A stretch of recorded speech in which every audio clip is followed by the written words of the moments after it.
we have a serious problem. It's getting real spooky out here. So what made me notice this?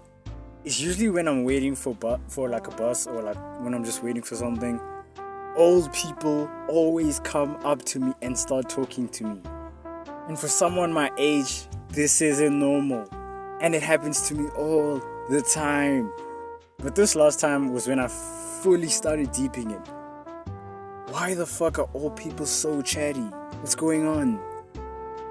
So this old man approaches me, and immediately I'm annoyed because I have earphones in, and I'm like, what are you doing? I have earphones in.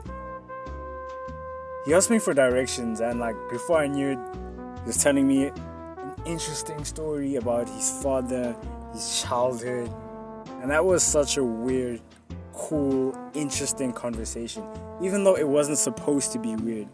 But why is it weird? It's the phone. Phones help us fill the gaps in our daily lives when we have nothing else to do, or when we're just waiting for something. If you're like me, I don't just sit around like a weirdo. I usually have earphones in, or I'm scrolling to escape the boredom. And this is because we cannot stand to be bored. We need constant stimulation and instant gratification. And on my science shit, this activates the brain's reward system and makes us crave more. But what's wrong with this?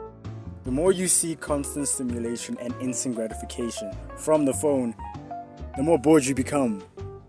But it's a catch-22, because if you don't use your phone, you'll be bored. But the more you use it, you'll also become bored.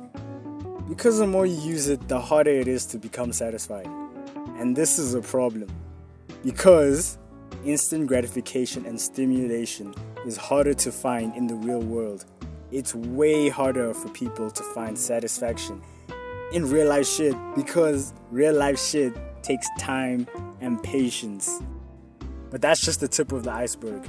The real problem is that because being glued to the phone has fucked up our attention span, creativity, and curiosity, this has ruined what we do with our boredom. Boredom can spark curiosity, imagination, and innovation as we try to escape being bored. People think of more original and diverse ideas when they are bored. But now, our default solution for boredom isn't exploration, it's the phone. Imagination suffers. Overstimulation, the constant influx of information and entertainment, is slowly but surely killing our ability to create, innovate, and dream. Look around. This lack of creativity has led to movies and TV shows being a copy or a spin-off or a reboot. Modern fashion trends are just a copy of the 80s and 90s fashion. Notice how many musicians are just a clone of another clone. Imagination is fading away. So I say all of that to say that the conversation with the old man was beautiful and interesting, and I probably miss out on a lot of experiences like that because I'm on my phone.